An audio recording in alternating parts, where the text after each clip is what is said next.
Le rec est lancé, c'est quand tu veux. Des cow-boys, des hélicos, des trahisons, des chevaux et Kevin Costner qui parle comme Clint Eastwood, ouais, c'est pas un rêve, c'est Yellowstone. Et Yellowstone, c'est pas une série, c'est une baston entre Shakespeare et John Wayne dans une étable. Aujourd'hui, j'ai regardé pour toi Yellowstone, la série phénomène made in Paramount+, et là, on parle pas de geyser et de marmotte, non, on parle de cow-boys, de territoire, de familles dysfonctionnelles et de gros chapeaux.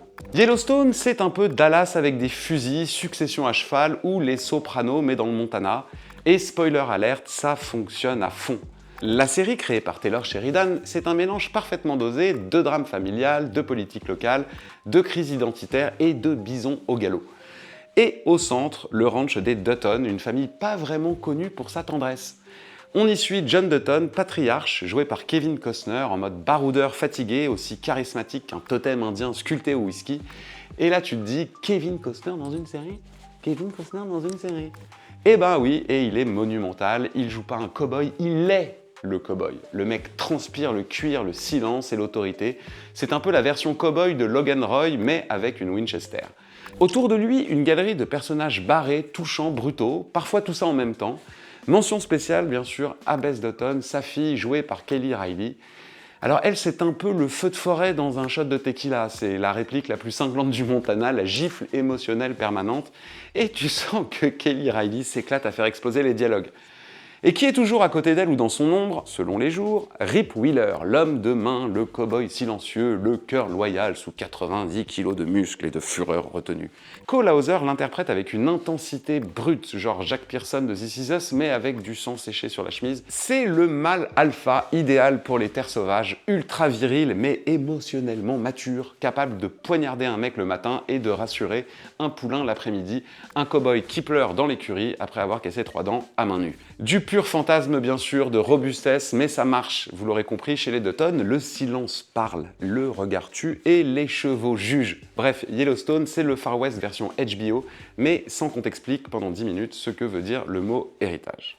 Attention, Yellowstone, c'est pas que des punchlines à l'horizontale. Techniquement, c'est très solide. Déjà, la photo est sublime, des grands espaces à perte de vue, des couchers de soleil à faire pleurer un drone et des compositions de cadres qui sentent le western classique. On pense bien sûr à John Ford, à Terrence Malick parfois, et à des pubs pour des pick-up bien musclés aussi, faut le dire.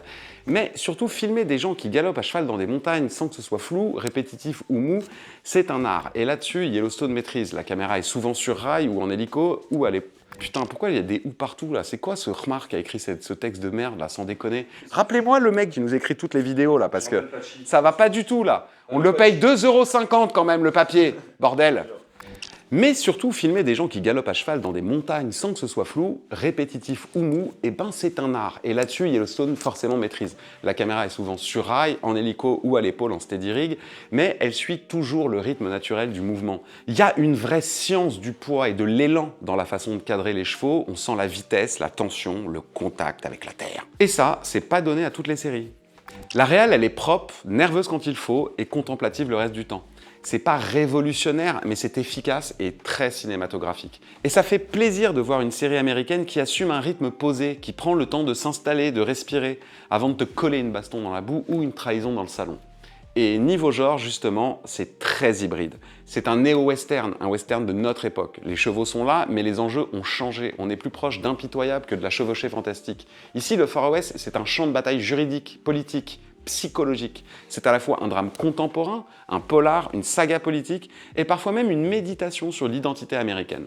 Ça parle de territoire, de racines, de pouvoir, d'héritage. Et même si certains épisodes peuvent sentir la testostérone et le rodéo, il y a aussi des vrais moments de vulnérabilité. Oh, mais même comme ça, je le passe pas, c'est dingue. Essaye la technique maître. Non, mais c'est que je suis pas vulnérable, t'as vu, c'est pour ça. Vulnérabilité. Je peux pas dire des mots comme ça, tu vois. T'arrives à dire Non, mais moi, je suis un cow-boy, tu vois. C'est bon, Ouais, j'en ai, tu vois, j'ai des baloches, quoi. Ça, Tu veux merde. faire les formations Sigma là? Vulnérabilité. Et même si certains épisodes peuvent sentir la testostérone et le rodéo, il y a aussi de vrais moments de belle vulnérabilité. Ah, pourquoi j'ai rajouté ça? J'allais le passer sans le bel. Quel connard, putain.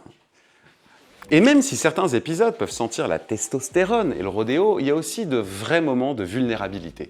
Et puis dans cet univers très masculin, les personnages féminins ne sont pas là pour faire joli. Au contraire, bien sûr, il y a Bess, dont je t'ai déjà parlé, qui est un bulldozer, mais autour d'elle, d'autres femmes tirent leur épingle du jeu. Monica, prof et épouse tiraillée entre deux mondes, Teeter, cow-boy brut de décoffrage qui parle comme si elle avait mangé du gravier à la naissance. Ces femmes résistent, s'imposent et tiennent tête à la brutalité du monde des hommes. Elles ne sont pas des exceptions dans le décor, elles sont la part essentielle finalement du paysage.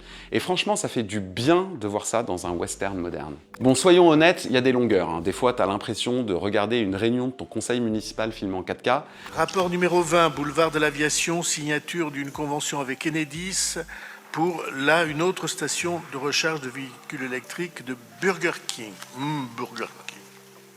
Très bien. Merci. Tu viens pour les cow-boys, tu restes pour les conflits moraux et les regards appuyés entre deux chevaux. Et puis, il faut dire un mot sur l'écriture. Taylor Sheridan, c'est clairement pas un débutant. Il a écrit Sicario, Comancheria, Wind River. Il sait construire des tensions, faire monter les enjeux lentement, à l'ancienne. C'est du bon vieux storytelling qui prend son temps, mais qui sait où il va. Et franchement, dans un monde où tout va trop vite, justement, c'est presque reposant de voir une série qui assume ce rythme de croisière à cheval.